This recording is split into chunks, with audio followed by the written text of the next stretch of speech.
Interrompa por um instante suas atividades e observe o ambiente onde descansa com atenção. Se ainda não aplicou o uso adequado do sal nesse espaço, é possível que esteja, sem perceber, afastando oportunidades de prosperidade durante o sono. Há uma influência sutil, porém poderosa, que se instala nos recantos da residência, atuando como um obstáculo invisível ao fluxo de recursos. Mesmo com esforço constante, muitas pessoas notam que a estabilidade financeira escapa no momento decisivo. Grupos com alto poder aquisitivo, embora representem uma minoria, dominam conhecimentos ancestrais sobre a construção da riqueza. Um desses saberes envolve a utilização de um mineral tradicional para desobstruir o caminho das bênçãos. Caso sinta que esta mensagem faz sentido para sua situação, manifeste seu interesse. Comprometa-se com a busca por mudanças e registre sua disposição.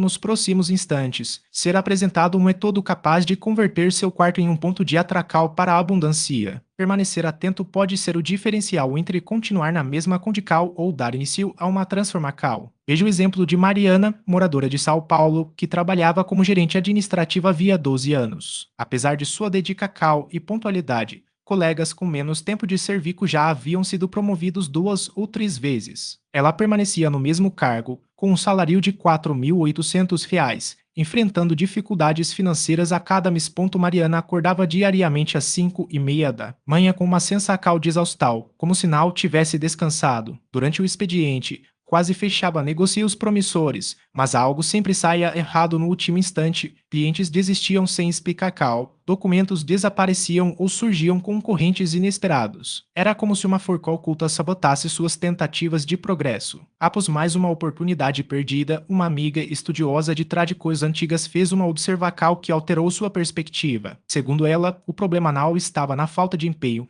mas no local onde Mariana recarregava suas energias. Inicialmente, a ideia de que o quarto pudesse interferir em sua vida financeira pareceu estranha. No entanto, ao examinar o ambiente, notou cantos escuros acumulando poeira, roupas amontoadas sobre uma cadeira, objetos espalhados sob a cama e um espelho posicionado de forma a refletir diretamente a cama. Foi então que compreendeu estar cercada por um desequilíbrio energético que se refletia em todas as áreas de sua vida. Na tradição judaica, existe o conceito de tuma, que se refere a uma impureza espiritual, não física, mas uma contaminação que adere à alma e bloqueia a recepção de bem-caos. Durante o sono, a alma realiza uma jornada espiritual, desprendendo-se parcialmente do corpo para conectar-se a planos superiores. Nesse período, é avaliada a capacidade de receber a abundância. Contudo, se o ambiente estiver carregado de tuma, a alma não consegue ascender adequadamente, permanecendo presa às energias densas do quarto e retornando ao corpo sem ter recebido as bênçãos. Esse é o motivo pelo qual pessoas trabalhadoras e honestas continuam enfrentando dificuldades financeiras. Não se trata de falta de merecimento, mas de um bloqueio energético. Agora, faça uma avaliação do seu próprio quarto. Primeiro, verifique os cantos, estão escuros, com poeira e objetos acumulados. Esses são pontos de estagnação energética. Segundo, observe o que resta sob a cama. Caixas, sapatos ou itens esquecidos criam um campo magnético negativo. Terceiro, analise a posição da cama. Ela está alinhada com a porta ou uma janela? Isso pode gerar uma corrente de ar espiritual que drena suas energias. Quarto, verifique se há espelhos refletindo sua imagem enquanto dorme. Na tradição judaica, espelhos podem se tornar portais para energias indesejadas durante a noite. Por fim, perceba a atmosfera do ambiente. Está carregada ou abafada?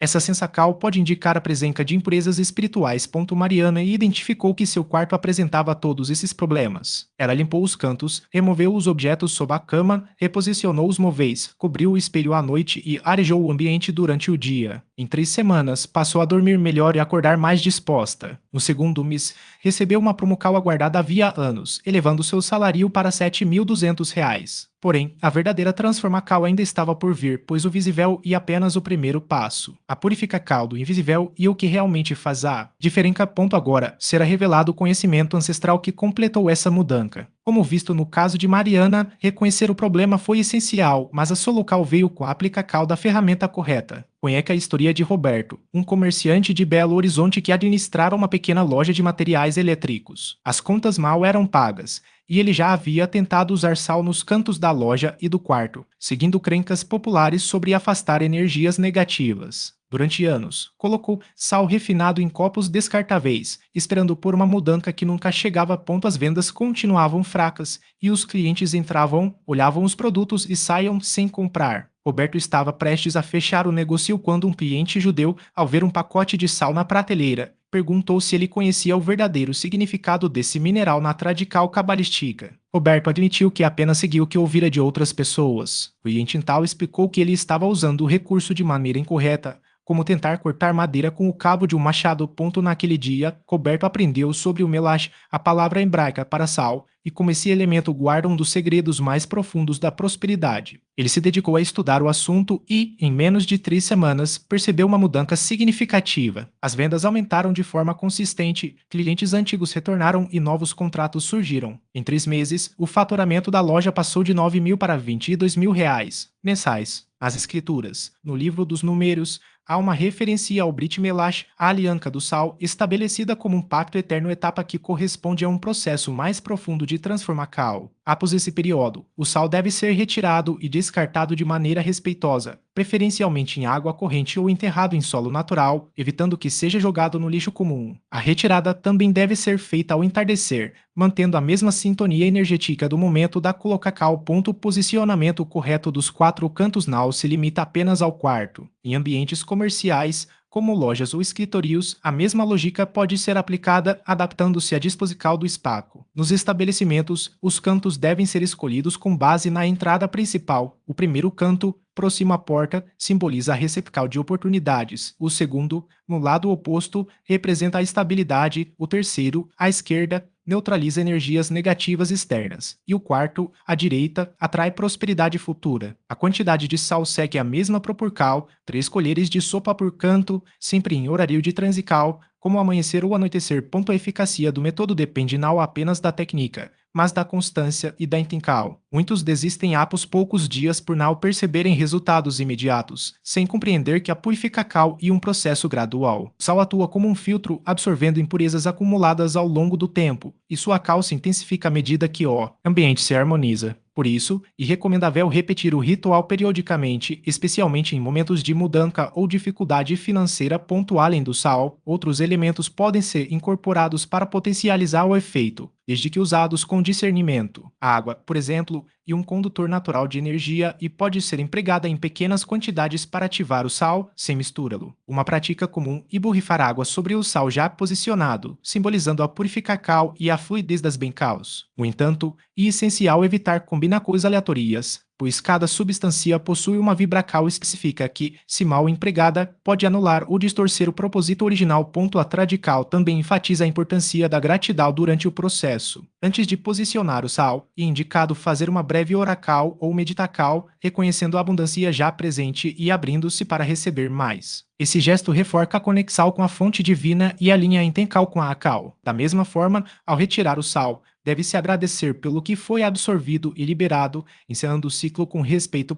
Casos como o de Daniel e Fernanda ilustram como a aplicação correta do método pode gerar transformações concretas. Após reorganizarem o quarto e seguirem as orientações, não apenas as finanças melhoraram, mas também a relação entre eles se restabeleceu. A redução das discussões e o retorno da harmonia demonstram que a prosperidade não se limita ao aspecto material, mas abrange todas as áreas da vida. Sal, nesse contexto, funciona como um catalisador, removendo obstáculos e abrindo caminho para novas possibilidades. A chave para o sucesso está na combinação entre conhecimento, disciplina e fé. Sal por si só não realiza milagres, mas atua como um instrumento para quem está disposto a mudar. Quando aliado a coisas práticas, como planejamento financeiro e esforço pessoal, seu efeito se multiplica. A prosperidade, segundo os ensinamentos, não é fruto do acaso, mas da preparação do recipiente espiritual para recebê-la. E, nesse processo, cada detalhe conta. O conceito de Ainara não se limita apenas à inveja explícita, mas também a qualquer olhar carregado de comparação, ressentimento ou mesmo admiração desmedida. Essa energia, quando não neutralizada, age como um dreno sutil, corroendo oportunidades e atraindo obstáculos aparentemente inexplicáveis. No caso de Paulo, a ausência de proteção permitiu que essas forças se manifestassem de forma concreta, minando sua estabilidade recém-conquistada. A solucal, segundo os ensinamentos, não está em evitar o sucesso ou esconder a prosperidade, mas em criar barreiras espirituais que impedem a entrada dessas influências. Uma das práticas mais eficazes envolve o uso de elementos naturais para desviar ou absorver essas energias. Sal, por exemplo, pode ser empregado não apenas na purificação inicial, mas também como uma camada contínua de defesa. Coloca-lo em pequenos recipientes discretos, como saquinhos de tecido ou vidros transparentes, nos cantos dos ambientes de trabalho ou nos locais onde são guardados documentos financeiros. Ajuda a manter um campo energético estável. Outra estratégia consiste em reforçar a proteção pessoal. Alguns rituais sugerem o uso de objetos simbólicos, como uma moeda antiga ou um cristal de quartzo, carregados com intenções específicas. Esses itens atuam como ancoras, desviando olhares indesejados e preservando a integridade do que foi conquistado. No entanto, é fundamental que esses objetos sejam limpos periodicamente, seguindo os mesmos princípios de descarte seguro aplicados ao sal. Caso contrário, podem acumular energias negativas e perder sua eficácia. Além das medidas físicas, a postura mental desempenha um papel crucial. A inveja, muitas vezes, é alimentada pela percepção de desigualdade. Por isso, cultivar uma atitude de gratidão e humildade, sem ostentação, reduz a probabilidade de atrair olhares carregados de ressentimento. Isso não significa negar as conquistas, mas sim reconhecê-las como parte de um processo coletivo, onde o sucesso individual não exclui a possibilidade de compartilhar oportunidades com outros. A história de Paulo ilustra como a prosperidade, quando não acompanhada de proteção, pode se tornar frágil. Após compreender a origem de seus problemas, ele adotou medidas corretivas. Fez a purificação do ambiente, incorporou práticas de proteção diária e ajustou sua postura em relação às pessoas ao seu redor. Em poucos meses, os contratos cancelados foram retomados e sua renda voltou a crescer, dessa vez de forma mais estável. O caso reforça a ideia de que a prosperidade não é apenas uma questão de atrair abundância, mas também de preservar. Os ensinamentos destacam que, assim como um jardim precisa de cercas para proteger as plantas de pragas, a vida financeira requer mecanismos de defesa. Essas práticas não substituem o esforço e a disciplina, mas funcionam como um complemento, garantindo que os resultados obtidos não sejam perdidos por influências externas. A chave está em equilibrar a abertura para receber com a prudência necessária para manter o que foi conquistado. Uma questão de alinhamento com princípios que regem o fluxo da abundância. As narrativas tradicionais apresentam diversos relatos de indivíduos que, após alcançarem prosperidade, enfrentaram perdas significativas por não adotarem medidas de proteção adequadas. Não se trata de uma sanção externa, mas de uma consequência natural da exposição a influências adversas quando não há barreiras estabelecidas. Os ensinamentos indicam que o momento ideal para implementar essas salvaguardas é justamente quando os primeiros sinais de melhora surgem, e não quando a situação já se encontra em declínio. A analogia com a instalação de um para-raios antes da tempestade ilustra essa abordagem preventiva. Um dos métodos descritos envolve a combinação de sal marinho grosso e água natural em um ritual de purificação. O procedimento requer precisão em cada etapa. A utilização de sal marinho não refinado, água mineral ou de fonte, nunca de torneira, e um recipiente de vidro transparente ou cerâmica branca. Materiais como plástico são evitados por não conduzirem adequadamente a energia envolvida no processo. Na noite de sexta-feira, momento de transição entre ciclos, o recipiente deve ser preenchido até 3/4 de sua capacidade com água, a qual se adicionam 3 colheres de sopa de sal. A mistura é feita com uma colher de madeira em movimentos circulares no sentido horário, enquanto se pronuncia uma invocação específica. Assim como o sal preserva e purifica, que esta água proteja minha prosperidade de todo olhar invejoso, de toda palavra destrutiva, de toda energia contrária. O recipiente então colocado sob a cama, alinhado com a região do coracal quando deitado. A água salgada permanece ali durante a noite, absorvendo eventuais influências negativas. A cada 7 dias, ao longo de 40 dias, a água deve ser substituída. O descarte não é feito na pia, mas no vaso sanitário, acompanhado da visualização de que todas as energias indesejadas são levadas para longe. O recipiente é lavado e seco antes de ser preparado novamente. O período de 40 dias não é arbitrário. Aparece em diversas tradições como o tempo necessário para que uma transformação se consolide, seja no dilúvio, na travessia do deserto ou na permanência no Sinai. A prática da doacal, frequentemente associada ao conceito de tzedakah, e apresentada como um complemento essencial à proteção. Não se trata apenas de um ato de generosidade, mas de uma dinâmica que mantém o fluxo da abundância em movimento. A retenção excessiva, segundo essa perspectiva, cria estagnação, enquanto a circulação, mesmo que parcial, ativa um ciclo contínuo de recebimento. Durante o período de 40 dias, recomenda-se separar pelo menos 10% dos ganhos para doacal, sem a necessidade de destinar o valor imediatamente. O ato de doar com alegria é visto como uma declaração de confiança na continuidade da prosperidade, reforçando a crença de que há suficiente para todos. A relação entre doacal e retorno não é interpretada como uma transacal, mas como uma lei de equilíbrio. A passagem bíblica que menciona trazei todos os dízimos à casa do tesouro, para que haja mantimento na minha casa, e provai-me nisto, diz o Senhor dos Exércitos, se eu não vos abrir as janelas do céu e não derramar sobre vos bem-cal sem medida, e citada como exemplo dessa dinâmica. A ênfase está na ideia de que a circula cal da abundância, quando feita com intencal correta, gera um campo propício para novas oportunidades. A aplica cal desses princípios exige a cal concreta. Um exercício proposto consiste em 3 etapas a serem realizadas nos dias seguintes. Primeiro, uma limpeza completa do ambiente, removendo objetos sob a cama e organizando os espacos. Segundo, a aquisição de sal marinho grosso de qualidade. Terceiro, no terceiro dia, ao anoitecer, a colocar cal de 3 colheres de sopa de sal em cada um dos 4 cantos do quarto, iniciando pelo canto esquerdo da cabeceira e seguindo no sentido horário. Durante o processo, sugere-se expressar gratidão pela oportunidade de purificar os canais de abundância. Nos dias subsequentes, recomenda-se observar mudanças sutis, tanto no plano emocional quanto no material. Após 7 ou 21 dias, o sal deve ser removido com respeito e descartado na terra. Para uma proteção mais intensa, pode-se preparar o recipiente com água salgada e mantê-lo sob a cama por 40 dias, sempre acompanhado da prática da doacal. A separacal de pelo menos 10% dos ganhos durante esse período e apresentada como um investimento espiritual com retorno multiplicado.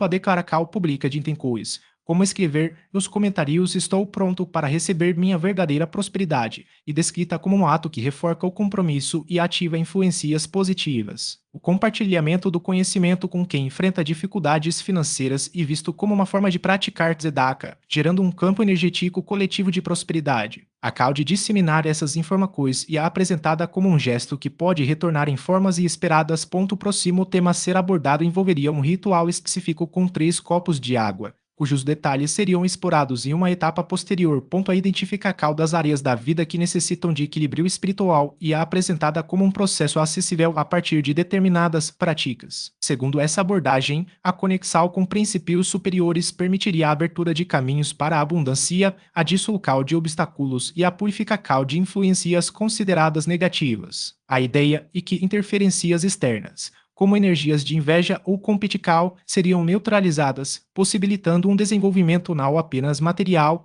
mas também em outros aspectos existenciais. A transformação pessoal e descrita como um processo imediato, condicionado à superação de resistências internas, como receios, incertezas ou adiamentos. A aplicação consistente desses métodos seria capaz de gerar resultados observáveis, desde que alinhados a princípios espirituais associados à prosperidade. O encerramento reforça no cal de que o ambiente doméstico pode ser estruturado como um espaço de acolhimento e multiplicação de recursos, enquanto o espaço individual funcionaria como um ponto de conexão com forças benéficas.